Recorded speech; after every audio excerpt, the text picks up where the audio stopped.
एक यंत्र की तरह, मशीन की तरह। वैसा ही सुबह उनका, जैसा आज सुबह हुई वैसे ही 2 साल पहले भी वैसे ही सुबह हुई थी तुम्हारी, 6 महीने पहले भी वैसी ही सुबह थी। वही उठना है, वही स्नान करना है, वही कपड़ा पहनना है, वही ऑफिस जाना है, वापस घर आना है, बीवी को थोड़ा डांट लेना है, थोड़ा 2-4 डांटे सुन लेना है, सो जाना है, बस। 2 साल पहले भी ऐसा ही हो रहा था, 6 महीने पहले भी ऐसा ही हो रहा था, आज भी वैसा ही हो जाएगा और 2 साल बाद भी ऐसा ही होगा। फिर तुम्हें कोई हलचल है ही नहीं, कोई नई बात ही नहीं है, फिर कोई चैलेंज ही नहीं है, कोई चेतना ही नहीं है, तो कौन देगा इस चेतना को, कौन समझेगा इस चीज को, किस में ऐसा भाव आएगा, कौन किसको कहेगा। इस आपाधापी के युग में तो कहीं कोई सुनने की बात ही नहीं है।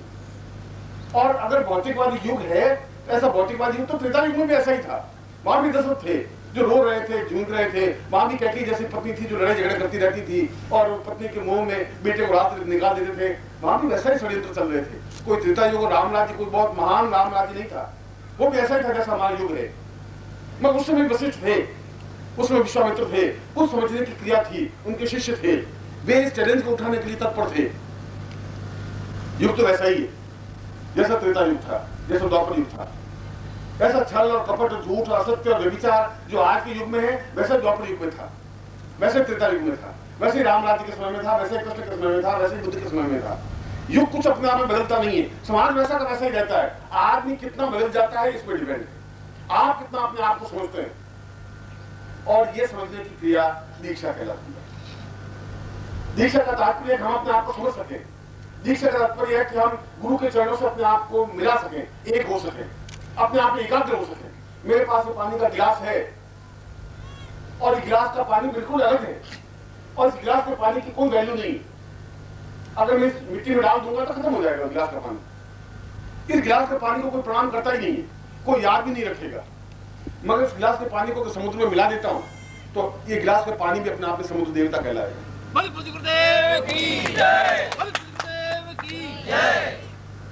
गिलास का पानी अपने आप में उठ करके समुद्र से नहीं मिल जाएगा, एक चेतना पैदा होगी, एक कोई माध्यम बनेगा और तुम्हारा जीवन अपने आप में इतना संकीर्ण जीवन नहीं है। कल भी मैंने और मैं अपने आप में कोई प्रवचन तुम्हारे सामने कल भी नहीं कर रहा था, आज भी नहीं कर रहा हूं। प्रवचन तो वो होता है जो केवल दूसरों को उपदेश दे सकता है, उसके खुद के जीवन में कोई चेतना नहीं होती, खुद के जीवन में कोई चैलेंज नहीं होता। वो वैसे ही मुर्दा होते हैं, आंखें धसी हुई होती हैं, गाल पिचके हुए होते हैं, रोते रोते वो गुरु बने हुए होते हैं, 2 टाइम हलवा पूरी खा लेते हैं, के यार मर जाते हैं वो भी। ऐसे ही गुरु थोक के भाव हैं, कोई उनमें चेतना नहीं है। हमने उनको हाथ जोड़ दिया, उनको मान बिठा दिया, रथ में बिठा दिया, उनको मान कर दिया है, इससे मान नहीं बन सकते। जब उसमें हलचल है ही नहीं तो गुरु बनेंगे कहां से? जब गुरु ही नहीं है तो तुम शिष्यता को जागृत कहां करेंगे, चेतना क्या करेंगे? अगर उनका पर्सनलिटी नहीं है, उनका शरीर नहीं है, उनकी चेतना नहीं है, उनके बोलने की शक्ति नहीं है, अपने आप में डांटने की क्षमता नहीं है, तो गुरु क्या बन सकते हैं? ऐसे गुरु नहीं बन सकते, ऐसे शिष्य भी नहीं बन सकते। शिष्य बनने के लिए भी उतनी तत्परता होनी चाहिए, उतना आग्रह होना चाहिए, उतनी चेतना होनी चाहिए। यदि आप देखें समुद्र एक क्षण भी शांत नहीं है, हर समय उसमें लहरें उठती है, 18 फीट, 20 फीट, 25 फुट की लहरें उठती है और किनारे को टकराती है, फिर लौट जाती है, फिर भी वह छोड़ती नहीं, अपनी मर्यादा को नहीं छोड़ पाती। वह जीवन का एक अंतहीन प्रयास है, जीवन भी एक अंतहीन प्रयास है। इस जीवन को भी हम समुद्र के किनारे इस दीक्षा देने के पीछे प्रयास और कर्तव्य और धर्म और चिंतन ये था कि हम उतने महान बन सके, अद्वितीय बन सके, और अद्वितीय व्यक्ति ही बनता है। देवता कोई चीज, देवता जैसी कोई चीज है ही नहीं, हमने कल्पना कर दी। राम वैसे ही थे जैसे आप थे, उनके 2 ही हाथ थे, 2 ही पांव थे, एक ही मुंह था, उसमें आप में कोई डिफरेंस नहीं था। इतना ही था कि उन्होंने एक मर्यादा का पालन किया, एक महान कार्य किया। जिस समय एक राजा 20-20 हजार रानियां, 5-5 हजार रानियां रख सकता था, वो एक पत्नी व्रत रहे। एक चैलेंज का भाव, एक नई एक परंपरा डाली, इसलिए हमने उसको राम कहा, इसलिए हमने उसको कृष्ण कहा, इसलिए बुद्ध कहा, इसलिए महावीर कहा, इसलिए उनको जरथुस्त्र कहा। इसलिए कहा कि उन्होंने एक नई चेतना, एक नई चिंगारी, एक समाज के बीच में एक नया रास्ता बनाया। कोई आकाश से देवता नहीं टपकते, देवता तो मनुष्य वैसे ही बनते हैं। आप में से कोई भी देवता बन सकता है, आने वाली पीढ़ियां आपको याद कर सकती है, बन सकती हैं, यदि आप खुद जागृत हों, यदि आप चैतन्य हों, यदि इस मुर्दा शरीर में कुछ प्राण फूंक सके, यदि उसमें एक चेतना, एक आग, एक चिंगारी बनी रह सके, यदि आप बिल्कुल निश्चित भाव से आगे बढ़ सके, यदि आपका व्यक्तित्व समुद्र की तरह विराट बन सके, और अगर विराटता तुम्हारे अंदर समा सकती है तो विराट को कृष्ण दिखा सकता है, फिर तुम भी दिखा सकते हो। तुम्हारे उसमें अंतर कुछ नहीं है। हमने अंतर समझ लिया है क्योंकि हमारी बुद्धि बहुत नगण्य है, क्षीण है। हमारे आंख में ताकत है ही नहीं आदमी को पहचानने की, नहीं पहचानने की ताकत है, इसलिए धोखा खा जाते। हम किसी उधार देते वो पैसा खा जाता है, इसलिए हमने उसको पहचाना ही नहीं। तुम्हारी आंखें स्थूल दृष्टि है और स्थूल दृष्टि बहुत ज्यादा नहीं देख पाती। इस टीले के बाहर क्या तुम नहीं देख पा रहे। 25 फीट तक तुम्हारी नजर जा रही है, इस 25 से 28 फीट पर क्या हो रहा है तुम्हें तो पता ही नहीं। इस नजर के माध्यम से, इस दृष्टि के माध्यम से उस विराट ब्रह्मांड को तुम कैसे देख पाओगे? उस देवता को देख कैसे पाओगे? देवता अपने आप में अद्वितीय जाजल्यमान है, उन देवताओं को तुम कैसे देख पाओगे? उसके लिए तुम्हें उतने आपके ज्ञान होना चाहिए, उतनी प्राण चेतना होनी चाहिए, अंदर के पूरे प्राण जागृत होने चाहिए, चेतना जागृत होनी चाहिए, अंदर पूरा ब्रह्मांड बनने की क्रिया होनी चाहिए। और अगर अंदर पूरा ब्रह्मांड बनता है तुम्हारे पैर तो नहीं बन सकता। अंदर का पूरा ब्रह्मांड बनने की क्रिया तुम्हें ज्ञात नहीं है कि कहां से ब्रह्मांड जागृत होगा। उस ब्रह्मांड बनने की क्रिया को कुंडलिनी जागरण साधना कहते हैं, कि हम अंदर की सारी वृत्तियों को, कुंडलिनी को जागृत करें, सहस्रार को जागृत करें, उस अपने आप को, उस तत्व को पूरे ब्रह्मांड में मिला दें। एक बूंद अपने आप में समुद्र में विसर्जित हो जाए, समुद्र बन जाए। एक छोटी सी बूंद जिसका कोई अस्तित्व नहीं है, जमीन में पड़े समाप्त हो जाती है, वो समुद्र बनकर के देवता बन जाती है। अगर एक बूंद देवता बन सकती है तो फिर एक मामूली मनुष्य भी देवता बन सकता है। मगर इसके लिए एक समर्थ सक्षम व्यक्तित्व की जरूरत है जो तुम्हारी उंगली पकड़ सके। और दोनों रास्ते हैं, यदि वो व्यक्तित्व है तुम्हारी उंगली पकड़ सके और वो व्यक्तित्व हो तुम अपनी उंगली पकड़ा सको। अब तुम उंगली छुड़ा करके भाग जाओगे क्योंकि भागने की क्रिया तुम्हारे पास बहुत। तुम जिंदगी में काम यही किया, देवताओं से भाग जाते हो, पूर्वजों से भाग जाते हो, माँ बाप से भाग जाते हो, हर चीज से भाग करके एक सेफ्टी, एक सुरक्षा चाहते हो। ऐसी सुरक्षा नहीं मिल सकती। मृत्यु तुम्हें धकेल देगी, कहीं खत्म कर देगी। आधे 2 साल बाद, 10 साल बाद, 20 साल बाद बुढ़ापा तुम पर आक्रमण करेगा ही। तुम चाहे कितनी धर्मशाला बना दो, कितने पत्थर जड़ा दो, तुम्हारा नाम कोई नहीं लेगा। आने वाली पीढ़ियां नहीं ले सकेगा। तुम धर्मशाला बना के चले जाओगे, उसमें कोई पूछेगा नहीं तुम्हें। केवल तुम्हारा बेटा साल बाद एक तुम्हारा श्राद्ध कर लेगा, कहते हमारे पिताजी थे, इनका श्राद्ध है, बस मूल्य है। इस छोटे से जीवन में काहे का घमंड है? किस बात का घमंड है? क्योंकि तुम्हारे पास कुछ है ही नहीं पूंजी। और अगर वो पूंजी ढंग से नहीं बन सकती। बिरला के पिताजी घनश्याम दास जी, बिरला के पिताजी मर गए, हमें तो पता ही नहीं कौन से थे पिताजी, क्या नाम होंगे। अरबपति थे, हमारे को काम के थे नहीं, और उनके खुद के बेटे भी उनको याद करते नहीं, 24 घंटे व्यस्त रहते। उस जीवन का क्या मकसद है? मगर कबीर के पास तो कोई धन था नहीं, उनके बेटों की वजह से हमें याद है नहीं। सूर के पास कोई था नहीं, मीरा के हमें बेटा और उनके पति का नाम हमें कुछ पता है नहीं, और मीरा का नाम हमें ध्यान है, वशिष्ठ का नाम हमें ध्यान है, विश्वामित्र का हमें ध्यान है, बुद्ध का नाम ध्यान है, महावीर का नाम ध्यान है, क्योंकि उन्होंने जीवन में उन कुंडलिनी को, उन चेतना को जागृत किया। और इस प्रकार की कुंडलिनी जागृत करने के लिए दीक्षा का माध्यम, और दीक्षा के माध्यम से पूर्णता तक पहुंचने की क्रिया के लिए मंत्र साधना या योग साधना या दर्शन साधना या अपने आप में जीवन की चेतना की साधना को पूर्णता देने का प्रयास है, सफल प्रयास है, प्रामाणिक प्रयास है।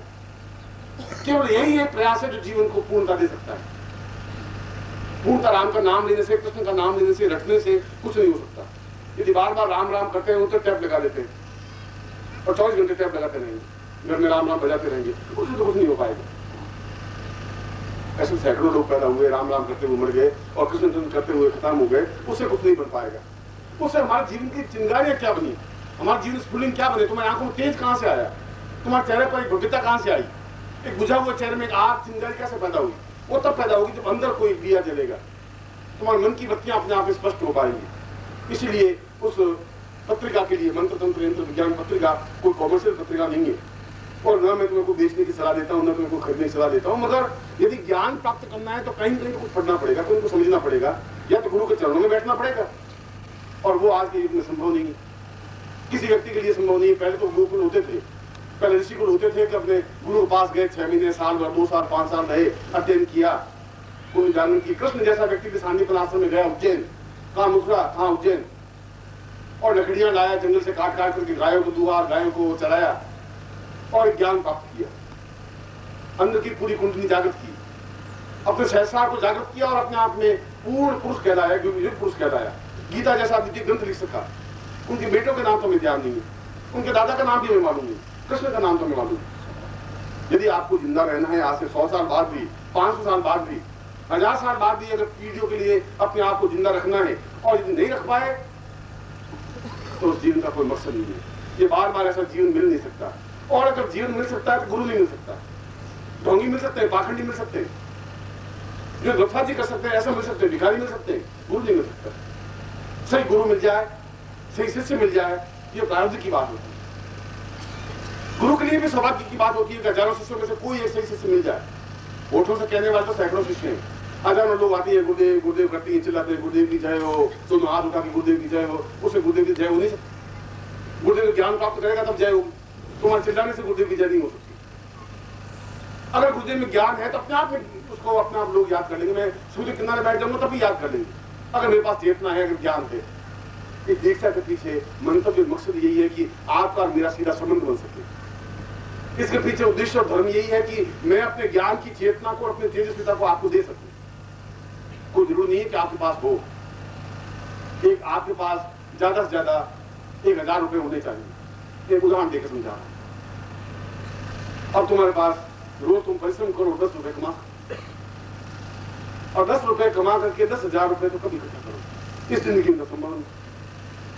तो दो ही तरीके हैं, या तो आप 10-10 रुपए रोज कमाइए और 10,000 रुपए इकट्ठे करिए। जो 10,000 रुपए इकट्ठे करेंगे तो आप पूर्ण कहलाएंगे। एक तरीका तो ये हुआ, और दूसरा तरीका ये हुआ कि मैंने अपनी जेब से 10,000 रुपए निकाले, आपको दे दिए।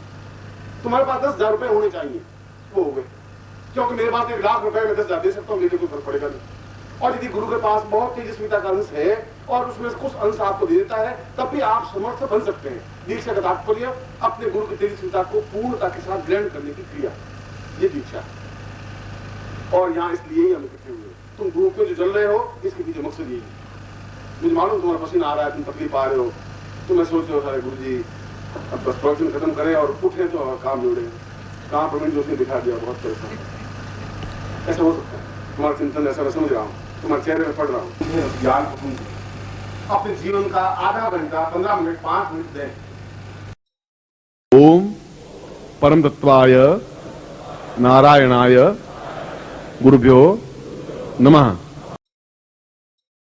ओम ह्रीं मम प्राण देह रोम प्रतिरोम चैतन्य जाग्रय ह्रीं ओम नमः। ओम भूर्भुवः स्वः तत्सवितुर्वरेण्यं भर्गो देवस्य धीमहि धियो यो नः प्रचोदयात्।